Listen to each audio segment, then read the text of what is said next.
Welcome. In this video we will cover the setup and basic operation of the Robo JetFloss machine.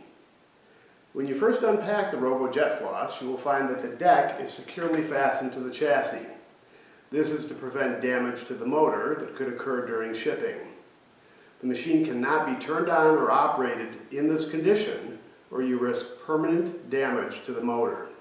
So the very first thing you need to do is fully raise the fastening nuts located in each corner, which will then allow the deck to free float on a spring system. This allows the motor to operate at a very high rate of speed, 3,600 RPM, and balance on this spring deck. Once you've done that, you can then plug in the power and test the operation of the machine itself. Being a commercial grade cotton candy machine, the Robo JetFloss ships with a 20 amperage power cord that uses a commercial twist lock connector. If you're not working in a permanent facility that has that type of an outlet, you can buy adapters that will take a twist lock and convert it to a standard 3-prong outlet, or you can buy entire replacement cords to plug right into the back of the Robo JetFloss that don't need separate adapters. If you have any difficulty finding these, feel free to visit our website or email us and we will send you links to where these can be purchased very affordably online. At this point you can plug one of these into the back of the Robo JetFloss and turn on the power to test the motor, again only after making sure the deck is free floating. If, however, you turn on the power and find that the unit does not power on and the motor does not spin, don't panic. There's an internal circuit breaker for safety reasons inside of the main housing that, due to shipping vibrations, can occasionally trip. If that's the case, the motor will not start, but I will show you how to easily reset that now. In order to access the internal circuit breaker, first set the Robo JetFloss on its back, and then, using a standard slotted screwdriver, you can remove the 4 rubber feet from the bottom, 1 screw per foot, and at that point you can remove the access panel from the bottom of the unit, and you will find the circuit breaker down here at the bottom. It works just like a typical household circuit breaker. Flip it into the onward position, you'll be able to put the feet back on with the cover, plug the machine back in, and you will find the motor will then start. And so now here's a close-up of the inside of the machine. The circuit breaker looks just like a household breaker, and again, during shipping, sometimes vibrations will cause this to trip, and you'll find it in the downward position. If that's the case, you'll see 2 little windows with green inside, telling you that the unit is in safe mode, meaning it's not powered, it won't function. And if this is the case, all you need to do is press the switch up, and at this point, you can put the base cover back on, and the machine will operate. The next step is to install the silicone sealing collar and the silicone airflow restriction ring on the stator of the Robo JetFloss. The unit ships with 1 collar and 2 of the air restriction rings. These are silicone, they are flexible and stretch quite easily. However, do not stretch them too far, they can break. The purpose of the collar on top is to seal the floss pan and simply prevent sugar from falling onto the base of the unit. That'll be our next step. However, the airflow restriction ring is designed to do just that, to restrict the amount of airflow making it to the impeller and therefore controlling the amount of updraft produced by the machine. The actual stator itself allows for up to 1 3/8 inches of air intake, and we're using the silicone ring to restrict how much of that register is open. For indoor usage, you want to restrict that down to about 1/4 inch. Much more than that, and you will have such a forceful updraft you won't be able to control or make cotton candy. Outdoor use in high humidity, you can have this more wide open, and we'll cover that in future videos.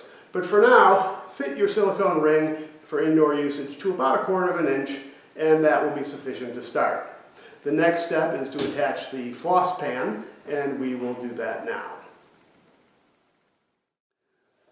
Attaching the floss pan to the Robo JetFloss is very simple. You'll see that in each corner, the top of the post has a rubber foot, and that is for supporting the floss pan.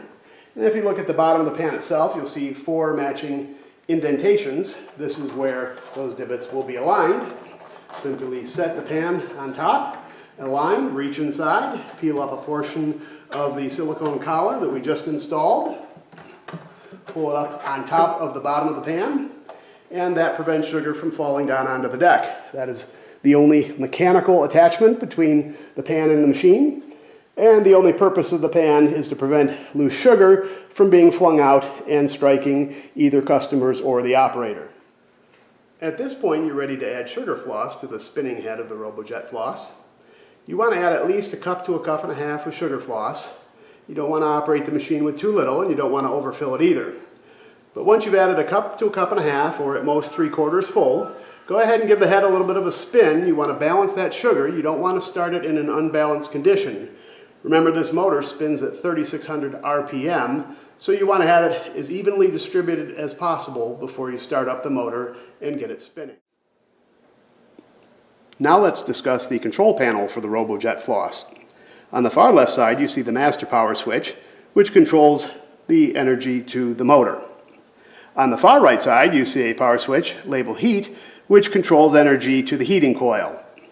Next to that, there's a dial which allows you to increase or decrease voltage being sent to the coil, thereby increasing or decreasing temperature. You can see how much voltage is being sent to the coil through this gauge here, and ordinarily you will want that to be between 60 and 80 volts. The optimum temperature or voltage is going to be dependent on the conditions you're operating in, the amount of wind, the relative humidity, and the type of floss you're working with. That's fully adjustable, and you can test and experiment with that, but the setting will never be exactly the same twice because the conditions will never be exactly the same. We'll talk about those variables in future videos, but for now, experiment and see how changing the temperature affects the production of floss. However, please note that like adjusting the hot water in your shower or your kitchen sink, there is a thermal lag at play. You won't see instantaneous results from making changes in temperature. So make your changes small and wait a few seconds to see the results. If you try to make large changes, you will overshoot your target and it will take a while to recover. If you have a Pro model, you will also see this fast start button. This is useful for cold starts. You can depress and hold that button for up to 15 or 20 seconds, and that will send full power to the heating coil, which allows you to start floss production in a period of 20 to 30 seconds as opposed to the typical 60 seconds. Now, even without the Pro model, you can manually attempt this as well by taking the control dial and turning it all the way to the right, sending full power manually to the heating element. But again, do this for 10 or 15 seconds at most, and then turn it back down to the 60 to 80 range on your dial. Otherwise, because of thermal lag, by the time you see a result, you may overheat and burn your floss, causing poor production and even smoke, which in some cases could be both unpleasant and set off any smoke detectors in the near vicinity if you're operating indoors. The last topic we have to talk about in this basic setup and operation video is the issue of snow control. When starting the Robo JetFloss from a cold start, the very first few seconds of production will be of low quality. You'll get little bits, strings, even dust if you will, that are not going to be easily collected on a stick or a cone. This is typically called snow. In order to control that so it doesn't litter the environment you're working in, there's included a snow control tool, which is essentially just a cover to capture that so that it doesn't litter the premises and cause cleanup issues afterwards. Likewise, at the end of production, when the bowl is running very low, you'll also see the quality start to suffer.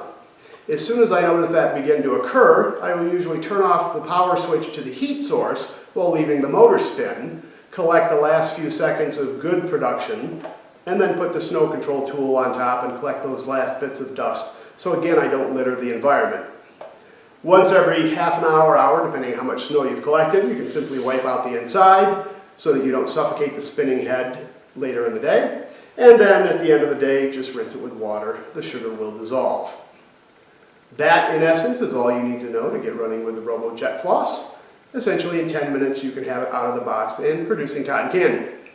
Now, these are only the basics. In future videos, we will talk about tips, tricks, advanced techniques, things you can do to increase production and profitability, entertainment, salesmanship, cleaning, and maintenance. But for now, enjoy your first adventure with the Robo JetFloss and tune in later for additional videos.